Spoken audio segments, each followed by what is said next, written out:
In high school, I thought I wanted to be a carpenter.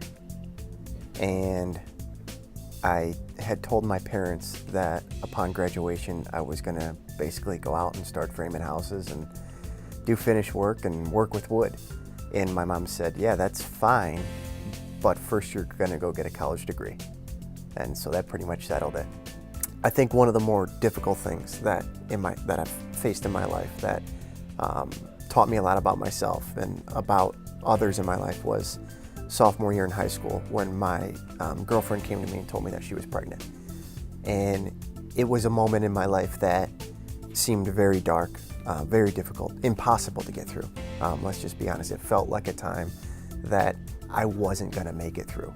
You know, every morning waking up and having to worry, how am I gonna let this out? How am I gonna tell everyone? How am I gonna let people know that I'm 15 and will soon be having a child? As people started to find out and my girlfriend and I started to tell folks, the overwhelming response of love and support was pretty incredible, more so than I could even explain. And that really taught me that it's okay to treat others better than they deserve. You know, none of us really deserve to be treated the way that Christ treats us, but we ought to treat others that way. After the initial shock, my outlook on life never changed so much that I stopped trying. And I think some of that was probably ingrained in me through my parents, and some of it was probably just innate in me. I didn't want to be different simply because I had made a poor choice. I wasn't going to allow that choice to define my life. When I was 20, I was going to school full-time at Cleveland State. I was working nights, serving tables at TGI Fridays.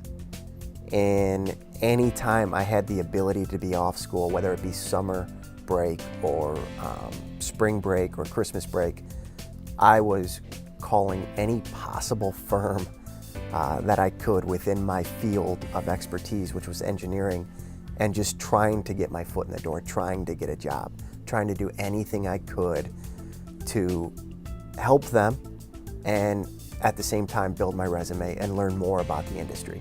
The situation of having a child young has turned out incredibly well. I have a beautiful young daughter who's soon to be 16 and a sophomore at Buckeye High School, and she is a complete joy to me.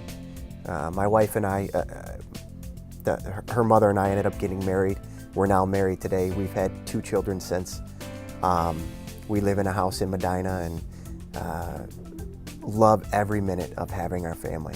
And I thank God daily that things turned out the way they did. And as I look back, while I wish I hadn't made the poor decisions I made, the decisions that came thereafter, I would never change.